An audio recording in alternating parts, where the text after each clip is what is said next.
Hello, my name is Cole, and together with Jacob and Tristan, we will be presenting on the topic of ethics in autonomous vehicles.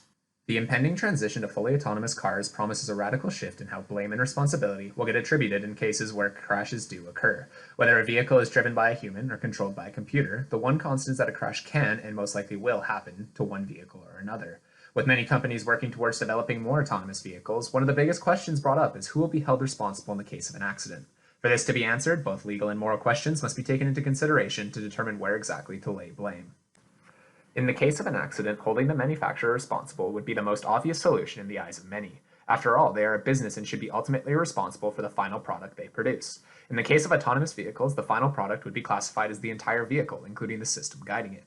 Individuals no longer have full control of the vehicle and instead are almost completely removed from the decision making of the system.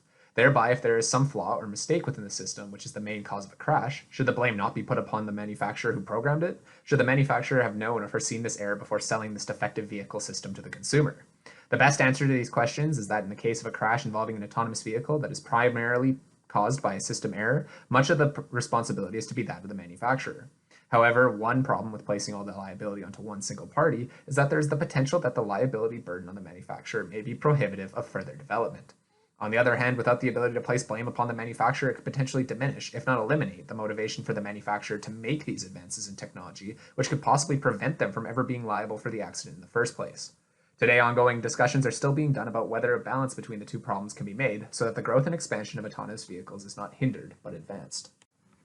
The alternative would be to have the users of the autonomous vehicles liable for any possible accidents which occur. As of right now, autonomous vehicles are in an era whereby there is shared control between humans and vehicles. Known as the duty to intervene, the user of the vehicle must always pay attention to the environment around them and succeed control when necessary to help avoid accidents. However, even with the ability to intervene, collisions still do occur. Think back to the accident described in class where a pedestrian was crossing the road and was hit and killed by a self-driving Uber. There was a secondary driver in the vehicle that could have taken control, however, they were believed to be distracted by their phone, causing them to not realize that the car had not properly detected the person crossing with their bike, resulting in a terrible and possibly preventable accident.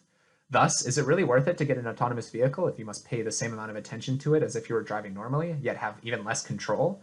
This question is something that will continue to play a role in consumer decision making for what could possibly be years or even decades.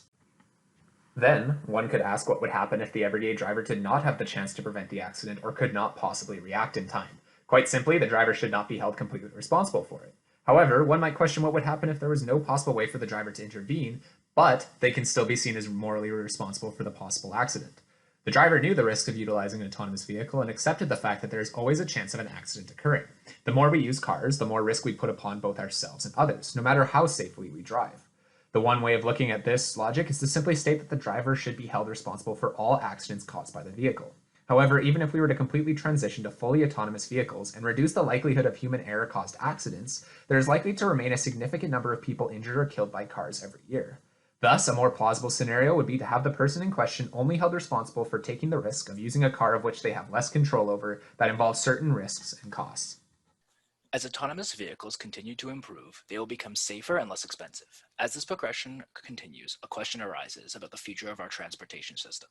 Should human drivers be eventually banned? In this section, I will investigate this question and a possible solution. Going over the common arguments for banning human drivers, the main point always comes down to safety. Driving is a dangerous activity for the driver and even worse, can often cause permanent harm to third parties merely for being close by. An autonomous vehicle may eliminate these dangers altogether or drastically reduce them. Pro-arguments also involve the design of autonomous vehicles and how they can communicate with one another when only communicating with other autonomous vehicles, and how simplified the design can be if not designing around humans on the road. The against side often states that driving is an enjoyable activity and people should have the right of autonomy to do it if they choose to. It also questions about who would be hurt most by policies banning human drivers and what the environmental effects could be of switching to more energy-intensive vehicles like autonomous vehicles. Different sources claim a number of different solutions, from separating human drivers and autonomous vehicles into designated areas, or having all vehicles capable of taking over from the human driver in an emergency situation. I like to focus more on the engineering-related solution, which is the human-robot interaction, or HRI, and the implementation of the driver assessment.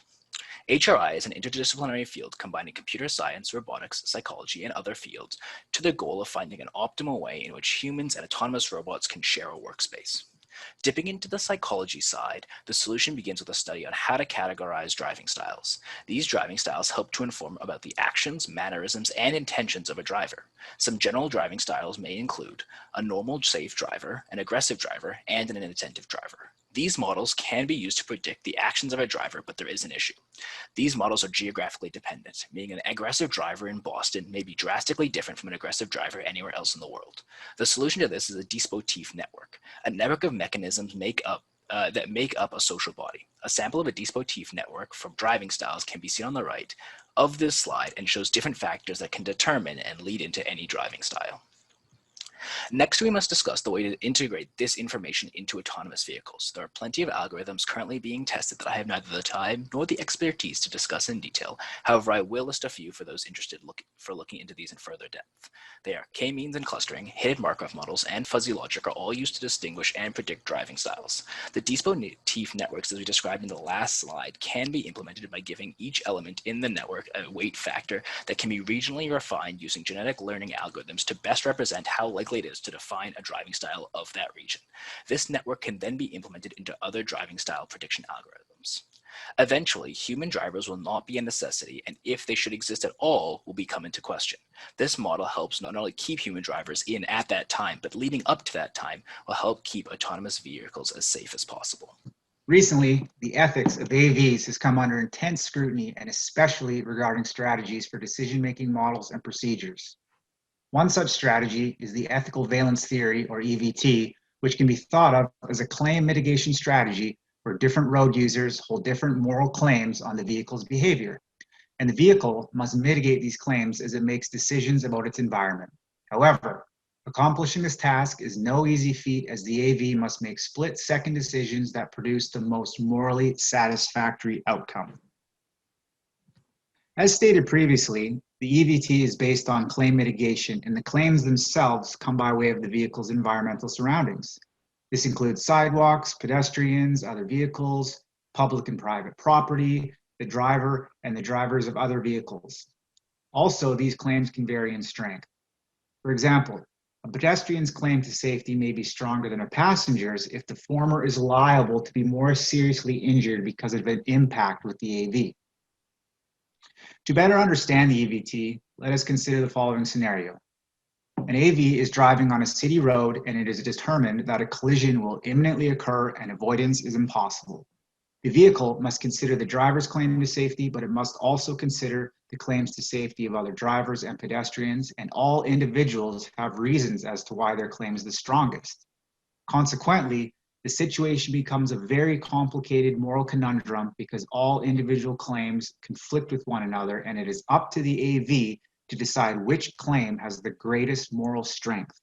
To accomplish this, the EVT proposes correlating the claim's strength to the severity of injury because of the collision. Modeling the social acceptability of claims involves creating a moral hierarchy such as the one shown here, where letter A equates to the strongest moral claim and F the weakest. This hierarchy is predicated on studies that suggest Western cultures preferentially spare the young and vulnerable. In the case that there are multiple individuals falling within each category, a harm measurement algorithm is utilized, which is based on a combination of statistical data and mathematical equations. The EVT provides a potential solution to the current ethical problems facing the future of AVs. However, the usage of a moral hierarchy is not without problems, as the claims of all stakeholders cannot be satisfied. Thus, many important questions are raised, such as the following. What categories are to be included in the hierarchy, and who chooses them? Whose moral claim is the highest, the lowest, and what guiding ethical principles inform this decision? What can be done to ensure the model does not become discriminatory in nature? And finally, what can be done to account for cultural and geographical differences, and is a universal hierarchy required when considering the globalized nature of the modern world? On behalf of Jacob, Cole, and myself, thank you for taking the time to watch our presentation, and be sure to drive safe.